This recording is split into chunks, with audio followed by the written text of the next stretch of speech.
Hi everyone, আপনাদের সেমভার্স YouTube চ্যানেলে স্বাগতম। আর আপনাদের সাথে আছি সেম সমান। আজ আমরা আলোচনা করতে যাচ্ছি Avatar the way of water মুভির গল্প নিয়ে। একটি যাত্রা যা আমাদের নিয়ে যায় প্যান্ডোরার এক নতুন দুনিয়ায়, যেখানে জীবন, সংগ্রাম এবং প্রকৃতির সাথে গভীর সম্পর্ক রয়েছে। চলুন দেখে আসি এই ছবি কিভাবে আমাদের জানায় একটি পরিবারের সাহসিকতা, সংগ্রাম এবং সম্পর্কের গল্প। Let's begin. Simverse, stories beyond the screen.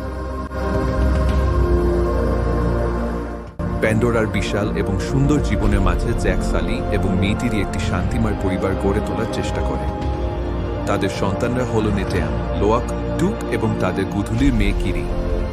কিন্তু এই শান্তি ভেঙে যায় যখন মানুষদের স্কাই পিপল আবার প্যান্ডোরায় ফিরে আসে একটি নতুন মিশন নিয়ে। জ্যাকের পুরনো শত্রু কর্নেল কোয়ারিজ এখন রিকম্বিন্যান্ট অ্যাভাটার হয়ে ফিরে আসে এবং জ্যাক ও তার পরিবারকে শিকারের মতো খুঁজে বেড়ায়।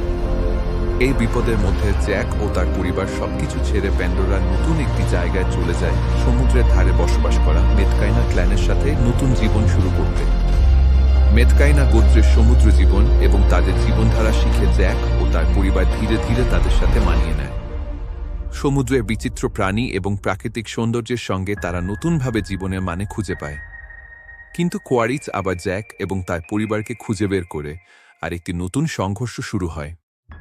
এই যুদ্ধে জ্যাক বুঝতে পারে যে জীবন রক্ষা করার জন্য শুধু লড়াই করলেই হয় না, বরং সমুদ্রের জীবনধারা, পরিবারের বন্ধন এবং ওয়ে অফ ওয়াটার গ্রহণ করতে হয়। এটাই ছিল Avatar the way of water এর মূল গল্প। একটি অবিস্মরণীয় যাত্রা যেখানে পরিবারের বন্ধন, প্রকৃতি এবং আত্মবিশ্বাসের শক্তি জয়ী হয়। আপনার কি মনে হয় এই গল্প নিয়ে? আমাদের কমেন্টে জানান এবং এই ধরনের আরও রিক্যাপের জন্য চ্যানেলটি সাবস্ক্রাইব করতে ভুলবেন না। ধন্যবাদ।